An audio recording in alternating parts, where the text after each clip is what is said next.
Welcome back to the show, everyone, the W2 Prison Break Show. This is the podcast to help you fire your boss and become the CEO of your own business in under 12 months. I'm your host, Brian O'Neill, and this is day 4 of the W2 Prison Break Roadmap, the 5-day podcast series to help you transition from 9-to-5 employee to business owner and achieve financial freedom. I hope that you've enjoyed days 1 through 3. If you have not listened to days 1 through 3 yet, please go back and listen to those first because there's an order to this. And then remember, make sure that you're signed up at w2prisonbreak.com/roadmap. There's a link in the show notes that you can get all of this content, the audio, the video, the transcripts, the ebook that's coming, delivered all to your inbox 100% for free. Okay, so to recap so far, the first day we were talking about mindset, how to get your mindset right, transitioning from 9-to-5 employee to business owner. But that's not easy. We got to make sure we get our mind right. Day 2, we talked about what side hustle we're going to pick, how to come up with ideas, how to use our own skills to monetize that versus going out to learn something brand new. And then day 3, yesterday, we talked about budgeting and financing and getting prepared financially for this. Not super exciting stuff, but very, very critical and absolutely essential if you're going to become a business owner and quit your 9-to-5 job, which is the goal here. That's why you're listening. You want out of your life. You want a different life. Today, now we're in the business. Okay, we're in the business. We're in the early stages of our business. I'm going to talk to you about expectations, what you can expect in your business, how to manage those expectations, and what you should and should not be doing in your business, and some of the common hurdles and challenges that we all face and how to overcome them. And again, I'm always going to refer back to day 1. If your mind is in the right place when this stuff happens, and if there's one guarantee I can give you in life, this is going to happen. You are going to face challenges. You're going to face obstacles. You are going to doubt yourself. You're going to second guess yourself. Day 1 is probably the most important day. Getting yourself prepared for this stuff and understanding that you are always going to try to talk yourself out of this and you're going to listen to other people. But we got to get to the point where it's like, okay, this thing happened. I was prepared for it. I knew it was coming. Brian said it was coming. All the people that I talked to said it was coming. Now it's here. I'm not that surprised. I know what to do. All right. When you get into business, whatever side hustle that you picked, whatever business idea that you decided to go with from day number 2, and you're doing your 10 to 12 hours per week, maybe you have a little less time, maybe you have more time. Everyone's going to be different. What I want you to do is focus on a few things. You do not have to have the entire business figured out and running and flowing and automated and systems and processes all from day 1. If you get to that point, you're never going to launch, right? So you need to identify what are the handful of things that I can be doing right now, that I should be doing right now, every day consistently, that will move the needle forward, that will get me to the point where, hey, I've got my first customer, I've got my first sale, right? And for the purposes of this series, we're going to assume that we have some type of online business. We're selling coaching, we're selling courses, we have an agency, like we're offering stuff to people that we're mostly online. We're not at a brick and mortar store. This stuff applies to that, but to give you the examples and make it cleaner in your head, this is what we're going to assume, that you have an online business. So I'm going to give you an example of what I did. When I started my real estate business, the only thing that mattered in the beginning, did I have to have my entity set up? Yes, I got my entity set up. I got my business bank account set up. I got all that stuff taken care of. I got with my tax person, or at least I knew who that was going to be. I didn't really need to have the tax person yet because I had no deals, right? I was just trying to get deals. So what's the first thing I got to do when I'm starting a real estate business? I have to get deals. If you have an online business and you have a sales course, or you have an agency that offers something to business owners like, hey, I'll be your sales department, or I'll be your marketing department, or whatever it is that you're doing, you have to understand that the most important thing that you're doing is to find those people. You have to get the leads. If you don't have leads, you don't have a business. You'll hear me say that over and over. So for me, my leads were sellers. I had to call sellers. I spent all my time doing that. And I'm going to steal something from Alex Hormozy. He refers to it as what's referred to as the rule of 100. I don't even know if he invented it, but he talks about it all the time. 100. 100 minutes per day creating content, 100 reach outs per day. That would also be 100 phone calls, 100 of some variation of that, getting customers per day, every single day. There's a lot of content in these 5 days, these 5-day episodes. And I'm sitting here as this is coming out of my mouth. If there was one thing that you could do over everything else, it would be what I just said. 100 reach outs per day to get leads. You're going to win. You're going to win over a long period of time. You are going to win at your business. You're going to get leads. You don't have to be good at it, because here's the reality of life. I could line up 100 people in a room right now. One person, uno, not two, one, will make 100 phone calls a day. One person. So be the one, and you're in the top 1%. Okay. Most people will not do it. Half of them probably won't do it at all. Some of them might make 50. And there's certainly not going to be anybody that does it 100 and does it consistently 5 days a week or 7 days a week. If you can focus and commit and get to the point where you are getting 100 contacts in a day, creating 100 minutes of content, spending 100 minutes a day on reach out, spending 100 minutes per day on ads, if that's what you're doing to get leads, you're going to win. All right. For me, it was calling sellers. So I spent all of my time calling sellers, rehearsing my scripts and calling sellers.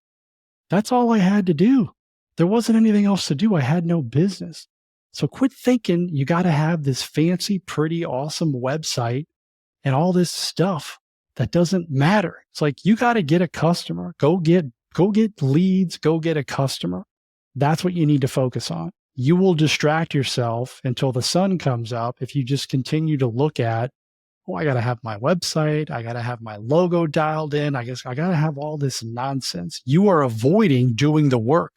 That's what you're doing. Identify what the major moves are in your business. By the way, you can farm all that stuff out, website, all that stuff, hire other people to do it. You don't need to do it yourself. What are the major needle movers that are going to get money in the door? And that's why we're doing this. The faster that happens, the sooner that you can scale this thing up and you can leave your W-2 job. Quit wasting time with all this other stuff that does not matter, that does not move the needle, that will just keep you right where you are. 15-minute phone call. Guys, I say it all the time. This is something you can bring to the call. Hey, Brian, I've got this business.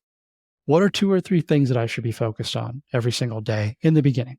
And that will expand, right? But the basics, the foundation are always going to be there. You always have to have your lead generation system dialed in. Always. Just there's no getting around that. That's tip number 1. Now, 100 minutes a day, we got to get good at time management. That's not an easy thing to do, right? We got to do our time blocks. We got to make sure that we set aside time on our calendar to get that done. Are you going to be doing other things in the business? Yes, but identify the number 1 thing and make sure that that is the one thing that you get done every single day. And if you miss the other 2 or one of the other 3, don't beat yourself up over it, because you got the one thing done, the most important thing. If you can do one thing and one thing only, what is it? Right? That's what we're trying to get to. And make sure you focus on that. All right. So in the beginning, we're doing the boring stuff, the blocking and tackling. It's not exciting, but the first time you get a customer, it's going to be awesome. Okay. I spent a lot of time prospecting. When I got my first house under agreement, it was like one of the best days of my life. And I had sold hundreds of millions of dollars worth of equipment over the course of my sales career.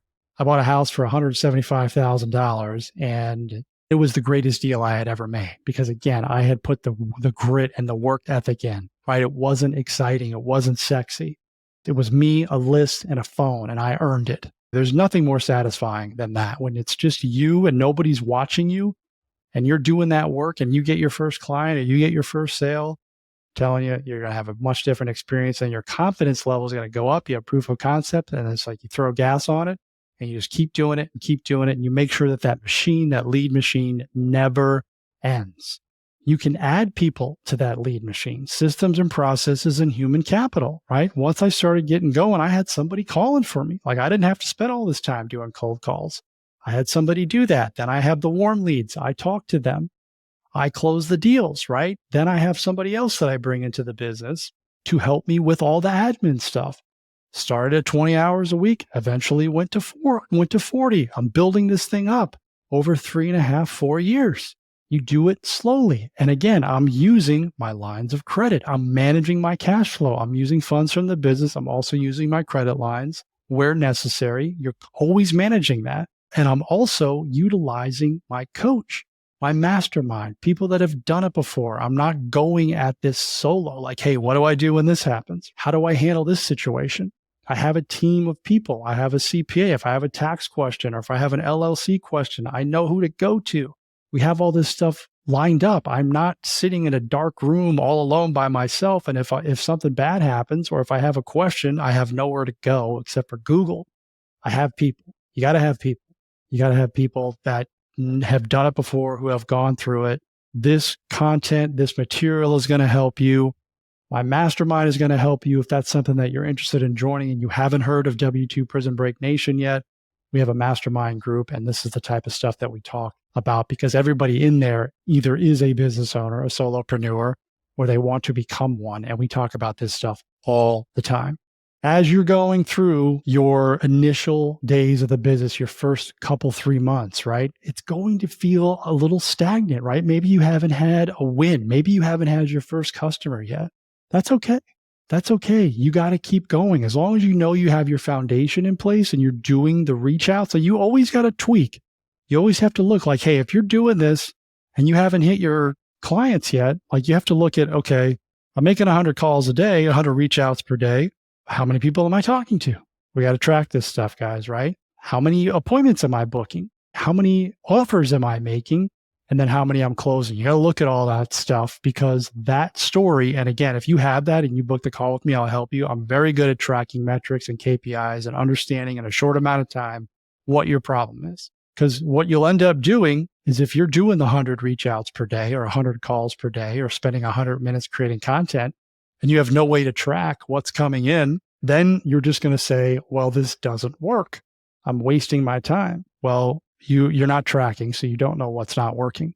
It could be if you're making 100 calls a day and you're getting X number of people on the phone, you might not be getting enough people on the phone. Or maybe there's a gap and you're not getting enough appointments, right? Because you're not saying the right things. You could have like what you're saying, a script issue. If you have people on a call, a potential client on a call, and you're not closing them, it's a script issue. You're either going to have a lead issue, not enough leads, you're not talking to enough people, or your closing rate just isn't good. And that can all be fixed, but we won't know if you don't track it and measure it. So get a good system in place to make sure that you're tracking everything. The system I used was hashtags. Now, I would just say, hey, I called this many people, this many live. I counted that as a lead, someone I could send an offer to, so on and so forth down the line. And then I would track it. And then once you have like 2 or 3 months worth of data, you have actual percentages. 20% of the people I talk to, I get on the phone. 33% of them I convert to appointments. And I close 20% of them. But you wouldn't know that if you didn't track it. So make sure that you're tracking. Critical. What are some of the common challenges that we're going to face as a business owner? Brand new business owner, side hustle, doing our 9-to-5 job. Look, inevitably, burnout's going to come. You're going to feel it. You're going to feel like cashing in, throwing in the towel. Me too. 4 years of real estate, I've thought about throwing in the towel multiple times because this stuff is not easy. It's hard. You're like, man. But then I just think about one thing only. I remember why I'm doing this. I have an overly developed why, and most of you know what that is. It's my son, the words that he said to me that I promised myself and him that he would never say again, which is, I don't like it when you go. When I used to travel on planes, I think about that. And then I get over my little pity party and I get back to work and I say, okay, how can I change this business? To what tweaks do I need to make? Usually the giving up or the burnout is self-inflicted. It's not because of the business. It's because of how you're running the business. And you don't have the proper expectations. You don't have the proper systems in place. You're doing too much. You're not taking enough breaks. You're trying to be everywhere all at once. And I've yet to meet a human being that can do that. So we need to make sure that the expectations are proper and you're managing all of this. Like you're balancing, right? You're taking care of yourself. You're taking breaks and you deserve breaks. Don't think you got to work 24/7. Big mistake I see a lot of entrepreneurs make is they just like, I'm just going to grind it out, right? I'm going to just burn the midnight oil. Will some of you do that? And will that be required to get it off the ground? Yeah, 100%. that's the stuff that you're going to remember when you get your deal. It's like, hey, well, everyone else was in their 9 to 5 and they went home and they watched Netflix for 2 hours. I was getting after it and I did this. And now I don't have to do that anymore because I did that work that other people are not willing to do. When you make an error, when you make a mistake, this is critical because you will make a mistake. You're going to screw something up. It's going to happen. I still mess up. I make these podcast episodes. I mess up. I'm like, oh man, I probably should have said that. I should have taken that out. I shouldn't have said that, or I should have said this. Happens all the time. I just say to myself, look, I'm doing the best I can. I prepared. I'm doing the best I can. I'm not going to beat myself up over it. I'm going to just keep going, right? I'm not going to shut the podcast down because I missed something or I said something wrong or because the episode sucked or nobody liked it. You got to keep going forward. And what can I learn from it? If you make an error, what can you learn from it? What is the takeaway? What is the opportunity? You should embrace the mistakes. Embrace the mistakes and understand that, okay, I've got some real life experience here. What can I evaluate? Instead of being like, oh, you stink and I told you this wouldn't work, Brian. What can I learn from it? How can I develop a better system or a better process so that that does not happen again? Then you have an opportunity to work on your mindset. Again, day one, we're the process of working on your mindset is always, we're achieving mindset mastery. Okay, how can I take this situation and look at it as a way to improve my mindset, my entrepreneurial mindset? We're business owners now. We're becoming mentally dominant. We can handle this stuff. When we make errors, we go to our support system. Who's your support system? Who's your mentor? Who's your coach? Who's in your group? Who's your mastermind? Who's your other people that you're talking to?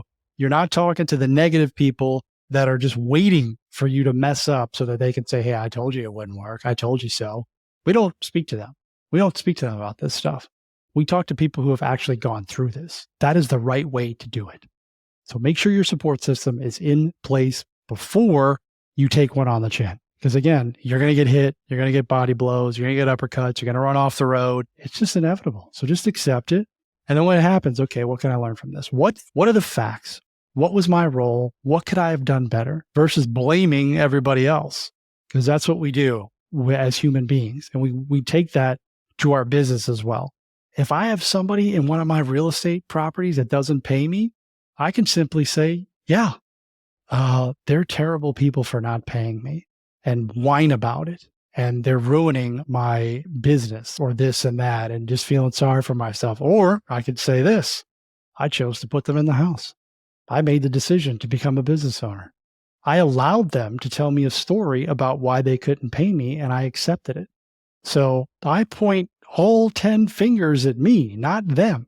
If you start doing that, that is a recipe for burnout right there. So what do I learn from it? What do I learn from that situation? I learned that my screening process has to be better. I learned that I can't get sucked into these stories. Learning opportunity so that it won't happen again. I will not allow that. What did I allow to happen? How did I create this situation? Because I did create the situation. I chose to buy the house. I chose to put them in the house and I chose to listen to their stories and give them more time. And that didn't work for me. So I'm not doing that anymore. Same thing in whatever business you have versus, well, them, they point it all at you.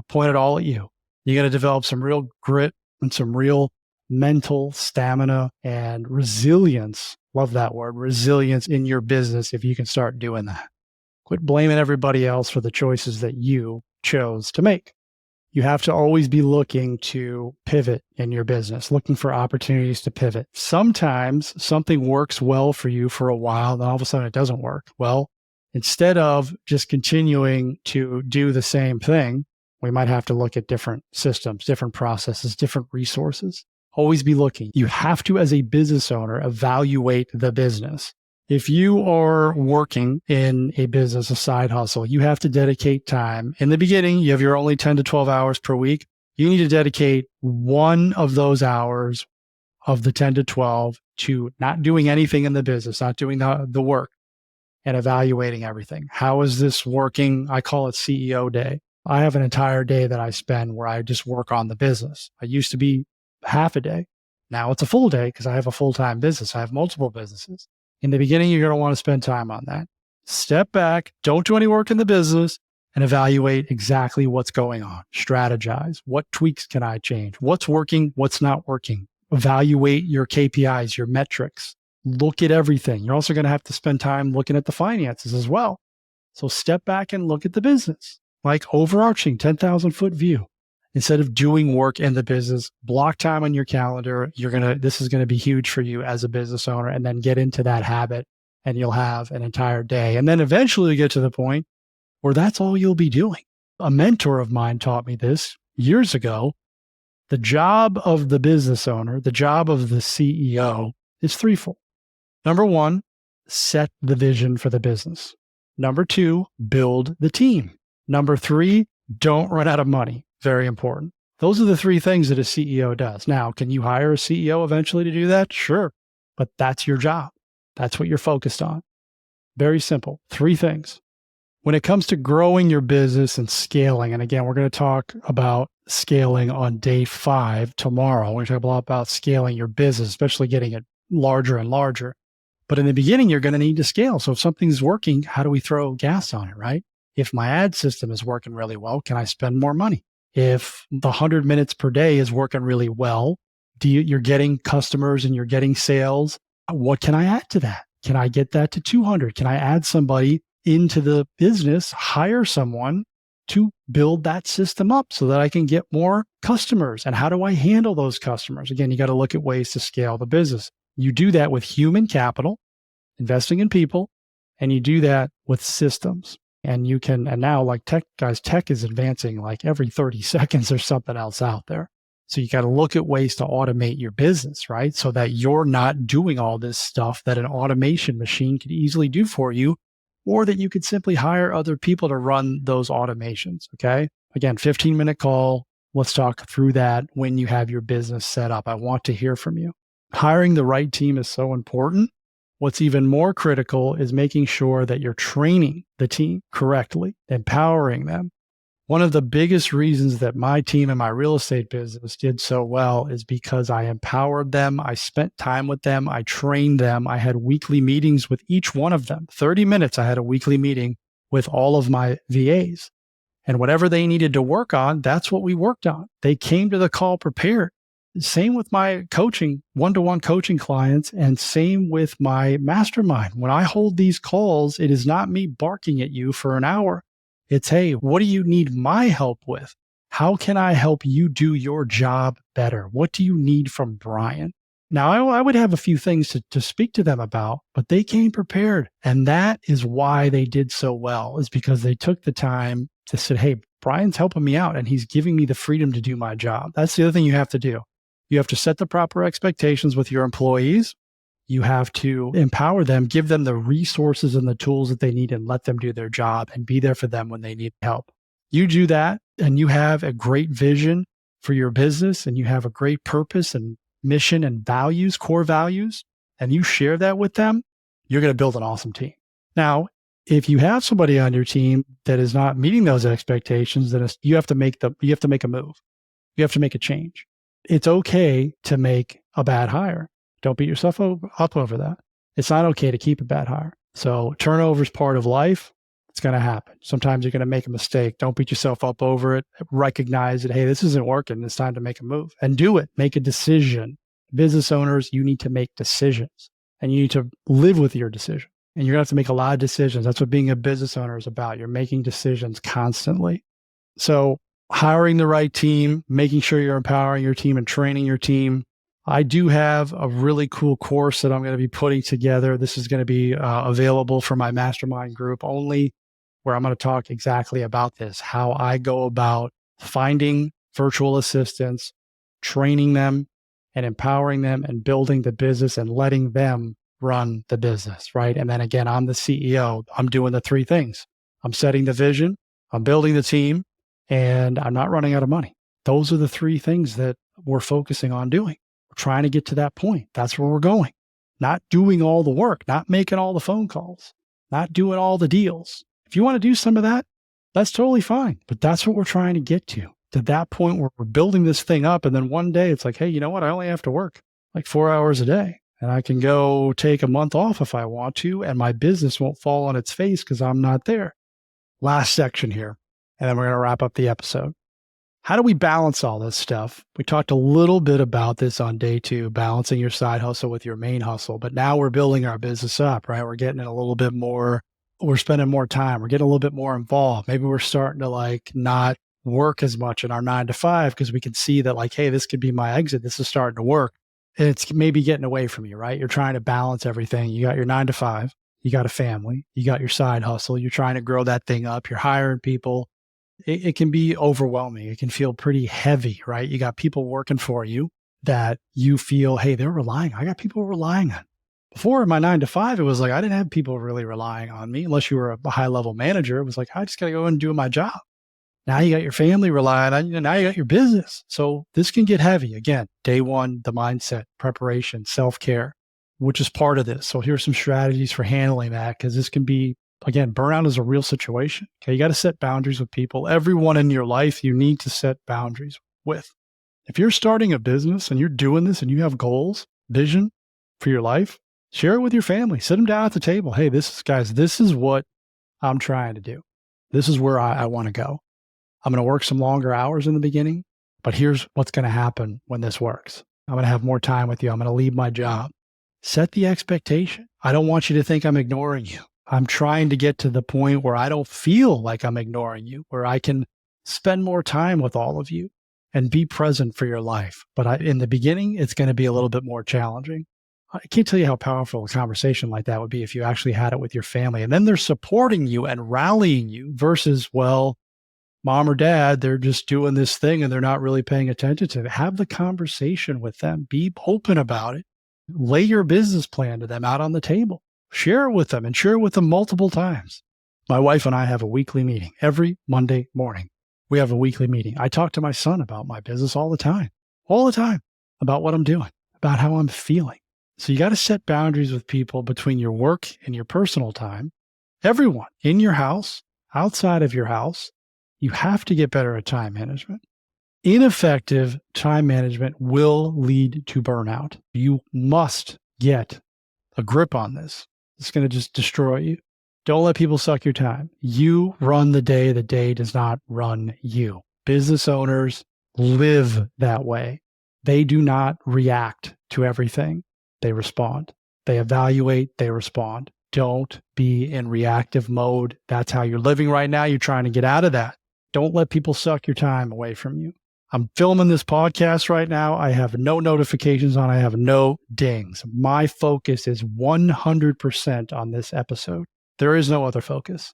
People know not to knock on my door. People know not to bother me. People know my phone is on silent. My windows are closed. I've got one thing that I'm focused on. And that is what has allowed me to do stuff well. It's because I'm not distracted. I'm not doing 2 things at once. Self-care, critical.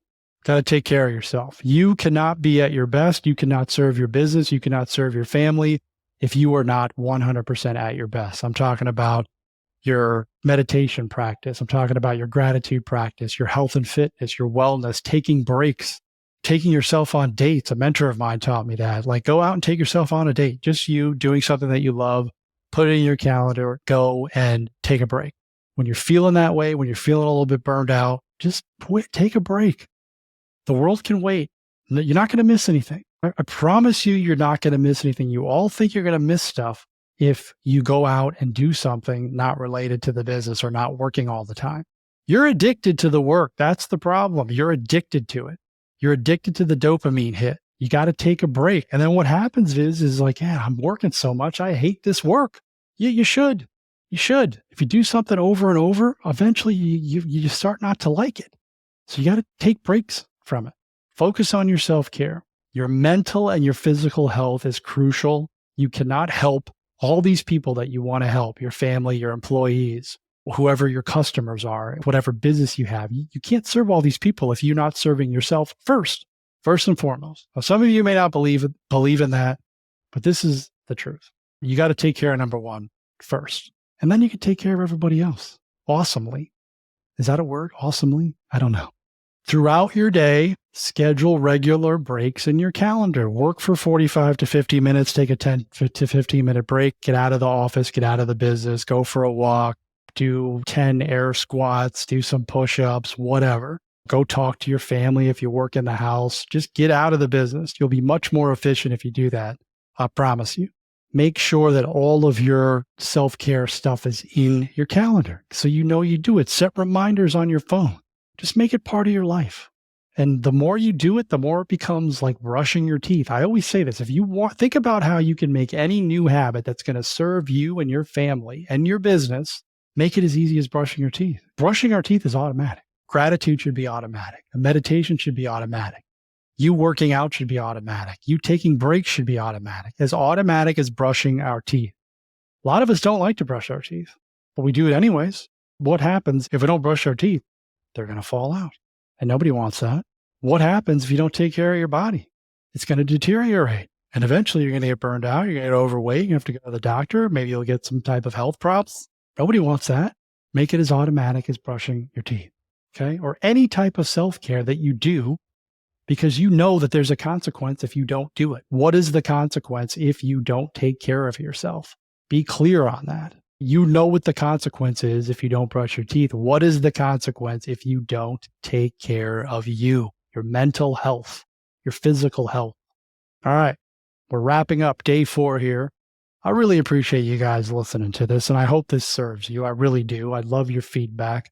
Tomorrow is day 5. We're wrapping it up here, day 5.